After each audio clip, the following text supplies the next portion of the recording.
सर्वेभ्यो नमो नमः। आज फिर जयपाल शास्त्री संस्कृत चैनल में आप सभी का हार्दिक अभिनंदन है, स्वागत है। हम नीति शतक के विषय में पढ़ रहे हैं जो भर्तृहरि द्वारा लिखित है। इसमें 3 शतक हैं, वैराग्य शतक, श्रृंगार शतक और नीति शतक।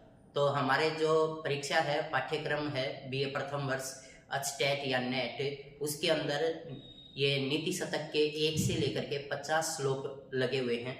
और मैं सभी बीए प्रथम वर्ष के विद्यार्थियों से अनुरोध करूंगा कि आप हमारे इस चैनल को सब्सक्राइब जरूर करें और इसमें बनी हुई जितने भी नीति शतक की वीडियो हैं आप उन सभी को देख करके अपने पाठ्यक्रम को संपूर्ण करें और आप परीक्षा में अच्छे अंक प्राप्त करें। इन्हीं शुभकामनाओं के साथ आप सभी का विद्वानों का बहुत बहुत धन्यवाद। भर्तृहरि विरचितम नीति शतकम का ये 14वां श्लोक है। वरम पर्वत दुर्गेषु भ्रांतं वनचरैः सह न मूर्ख जन संपर्कः सुरेंद्र भवनेषु अपि। इसमें अनुष्टुप छंद है और अनुष्टुप छंद का आप गायन कर सकते हैं। वरम पर्वत दुर्गेषु भ्रांतं वनचरैः सह न मूर्ख जन संपर्कः सुरेंद्र भवनेष्वपि। यहाँ भर्तृहरि जी कहते हैं कि हमें मूर्ख व्यक्तियों का संपर्क नहीं करना चाहिए, चाहे हमें पर्वत के दुर्गम जो गुफाएं हैं उनमें जंगली लोगों के साथ ही क्यों न रहना पड़े, लेकिन मूर्ख व्यक्तियों का संपर्क नहीं करना चाहिए। चाहे हम इंद्र के भवन में निवास कर रहे हैं और वहां पर भी यदि किसी मूर्ख व्यक्ति से संपर्क होता है तो हमें वो इंद्र का राजभवन भी छोड़ देना चाहिए, लेकिन मूर्ख व्यक्ति से कभी संपर्क नहीं करना चाहिए। तो इसका अर्थ भर्तृहरि ने बड़े ही सुंदर अर्थों में बतलाया है।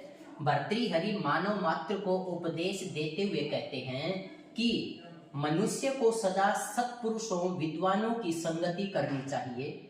मूर्खों की संगति से चाहे कितना भी लाभ क्यों न हो, हमें उनके साथ नहीं रहना चाहिए। इंद्र के राजमहल में भी मूर्खों का संसर्ग अच्छा नहीं है, चाहे हमें जंगल में जाकर जंगली लोगों के साथ ही क्यों न रहना पड़े। हम जंगल में रहें, जंगली लोगों के बीच में रहें, लेकिन मूर्ख व्यक्ति के साथ कभी भी मित्रता न करें, कभी उसका साथ ना करें। इसमें विशेष क्या है कि कवि ने मूर्खों की संगति को त्याज्य बताया है। कवि कहता है कि हमें मूर्खों की जो संगति है वो छोड़ देनी चाहिए, उनकी संगति नहीं करनी चाहिए, और इसमें अनुष्टुप छंद का प्रयोग हुआ है। भर्तृहरि विरचितम नीति शतकम का ये 15वां श्लोक है। शास्त्रोपस्कृत शब्द सुंदर गिरः शिष्य प्रदेयागमाः विख्याताः कवयो वसन्ति विषये यस्य प्रभोर्निर्धनाः तज्जाड्यं वसुधाधिपस्य कवयो ह्यर्थं विनापीश्वराः कुत्स्याः स्युः कुपरीक्षकाः हि मणयो यैरर्घतः पतिताः। इस श्लोक में आपका शार्दूल विक्रीडितम छंद है और आप इसका ऐसे गायन भी कर सकते हैं। शास्त्रोपस्कृत शब्द सुंदर गिरः शिष्य प्रदेयागमाः विख्याता कवयो वसन्ति विषये यस्य प्रभोर्निर्धनाः तज्जाड्यं वसुधाधिपस्य कवयो ह्यर्थं विनापीश्वराः कुत्स्यास्युः कुपरीक्षका हि मणयो यैरर्घतः पतिताः। इसमें भर्तृहरि जी बहुत ही सुंदर अर्थ बतलाते हैं।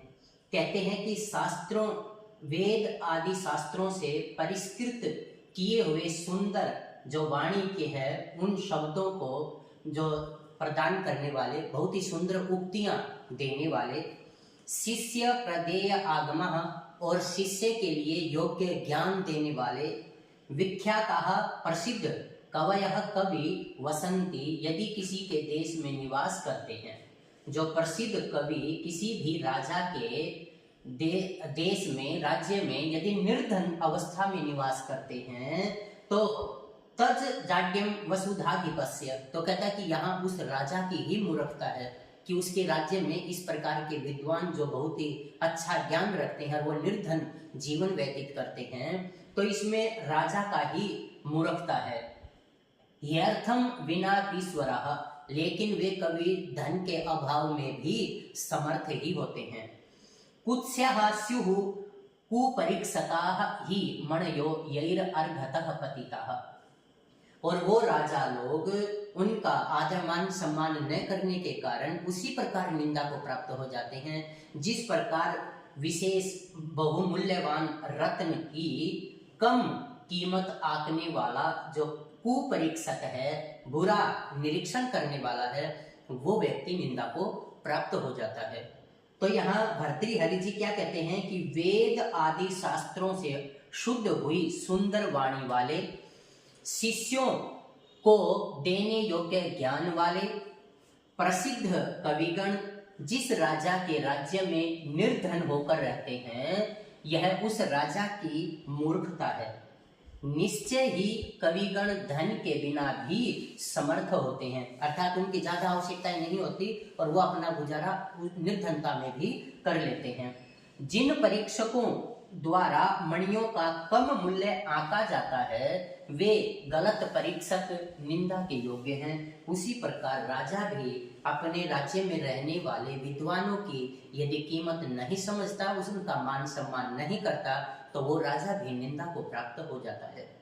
इसमें विशेष यह है कि यहाँ पर विद्या और विद्वान का महत्व बताया गया है और इसमें शार्दूल विक्रीडितम छंद है। भर्तृहरि विरचितम नीति शतकम का ये 16वां श्लोक है।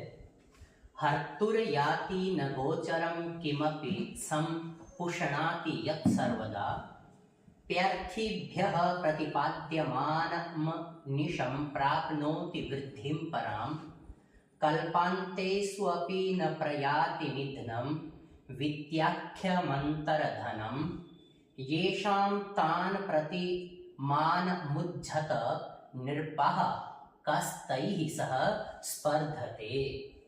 ये इस श्लोक में आपका शार्दूल विक्रीडितम छंद है और इसको आप इस तरह से गा सकते हैं। हर्तुर्याति न गोचरं किमपि संपुष्णाति यत् सर्वदा प्यर्थिभ्यः प्रतिपाद्यमानमनिशं प्राप्नोति वृद्धिं परां कल्पान्तेष्वपि न प्रयाति निधनं विद्याख्यमन्तर्धनं येषां तान् प्रतिमानमुञ्झत नृपः कस्तैः सह स्पर्धते।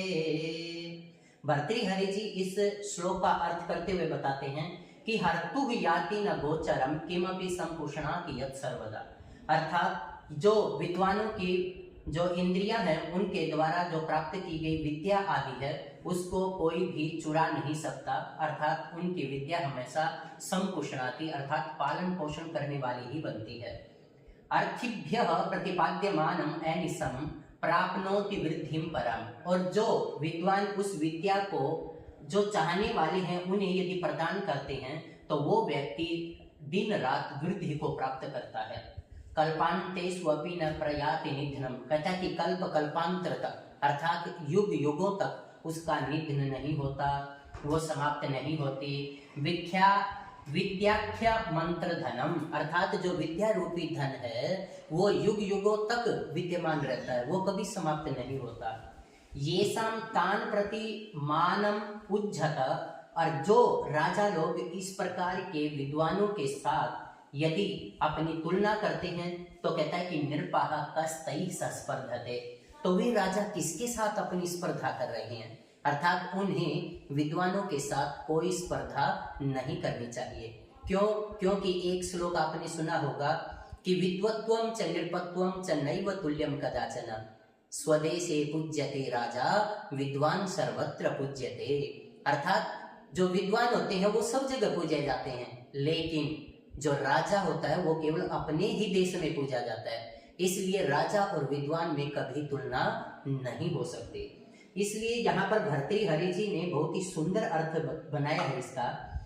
जो विद्या रूपी धन है वह चोर की पहुंच में नहीं आता है, सदा विशेष कल्याण को बढ़ाता है, याचकों को निरंतर दिया जाता हुआ अत्यंत वृद्धि को प्राप्त होता है, अर्थात आप विद्या का जितना अभ्यास करेंगे, जितना लोगों को प्रदान करेंगे, आपका वो विद्या रूपी धन उतना ही बढ़ता जाएगा। तो प्रलय काल में भी विनाश को प्राप्त नहीं होता, अर्थात विद्या रूपी जो धन है वो कभी समाप्त नहीं होता। ऐसा विद्या रूपी गुप्त धन जिनके पास है उन विद्वानों के प्रति हे राजाओं गर्व को छोड़ दो, अर्थात जो विद्वान व्यक्ति हैं उनके साथ राजा को स्पर्धा नहीं करनी चाहिए। तो कहता है कि गर्व को छोड़ दो, और उनके साथ कौन स्पर्धा करता है, अर्थात विद्वान के साथ तो कोई स्पर्धा हो ही नहीं सकती। क्यों? क्योंकि राजा और विद्वान उनके ज्ञान में दिन रात का अंतर होता है, क्योंकि राजा जनक भी अष्टावक्र के ज्ञान के सामने झुक गए थे, तो इसलिए विद्वान और राजा उनमें कभी तुलना नहीं हो सकती। तो यहाँ विशेष क्या है कि कवि ने विद्या तथा विद्वान का महत्व बताया है, और यहाँ पर सार्कुल विक्रीडितम छंद का प्रयोग हुआ है।